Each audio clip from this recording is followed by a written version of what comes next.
మన శాసనసభ మన కాంగ్రెస్ పార్టీ ప్రతిపాదించిన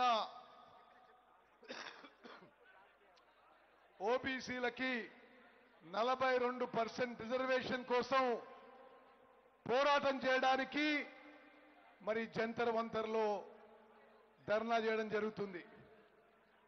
అక్కలు చెల్లెలు అన్నలు తమ్ముళ్ళు ఈ విషయాన్ని కొద్ది వెనక్కిపోతే మన రాజ్యాంగంలో దళితులకి గిరిజనులకి రిజర్వేషన్స్ ఏర్పాటు చేయబడ్డది. కానీ ఓబీసీలకి రిజర్వేషన్స్ మరి ఆ హక్కు లేదు. మన ప్రియతమ నాయకుడు భావి భారత ప్రధాని రాహుల్ గాంధీ గారి కోరిక మేరకు వారి విజన్ మేరకు ముఖ్యమంత్రి రేవంత్ రెడ్డి గారు ఉప ముఖ్యమంత్రి బట్టి విక్రమార్క గారు పిసిసి అధ్యక్షుడు మహేష్ గౌడ్ గారు మరి ఏఐసిసి ఇన్ఛార్జ్ గారు అందరూ కూడా కలిసి తెలంగాణలో 100 ఏళ్ల తర్వాత బీసీ క్యాస్ట్ సెన్సస్ చేపట్టడం జరిగింది.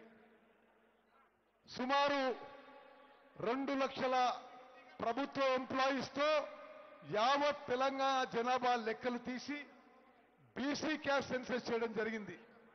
దాంట్లో తెలంగాణలో బీసీ జనాభా 56.5% జనాభాలో పర్సెంట్ అని తేలింది. దానికి అనుగుణంగా ఆ యొక్క BC caste census report cabinet లో ఆమోదం పొంది శాసనసభలో ఆమోదం పొంది శాసనసభలో మనం చట్టం చేసి గవర్నర్ దగ్గర పంపిస్తే గవర్నర్ కూడా ఆమోదింపజేసి భారత రాష్ట్రపతికి ఆమోదం కోసం పంపడం జరిగింది. బీసీలకి రిజర్వేషన్ విషయంలో ఎడ్యుకేషన్లో ఎంప్లాయ్మెంట్లో లోకల్ బాడీ ఎలక్షన్స్ విషయంలో తెలంగాణలో గవర్నర్ ఆమోదం చేసి భారత రాష్ట్రపతి ఆమోదం కోసం రాష్ట్రపతి భవన్ పంపడం జరిగింది. ఇప్పుడు సుమారు 3-4 నెలలైంది. భారత రాష్ట్రపతి నుంచి ఎటువంటి సంకేతం లేదు. కేంద్ర ప్రభుత్వం బీజేపీ పార్టీ దీన్ని వ్యతిరేకిస్తున్నా అని స్పష్టమైన సంకేతాలు ఉన్నాయి.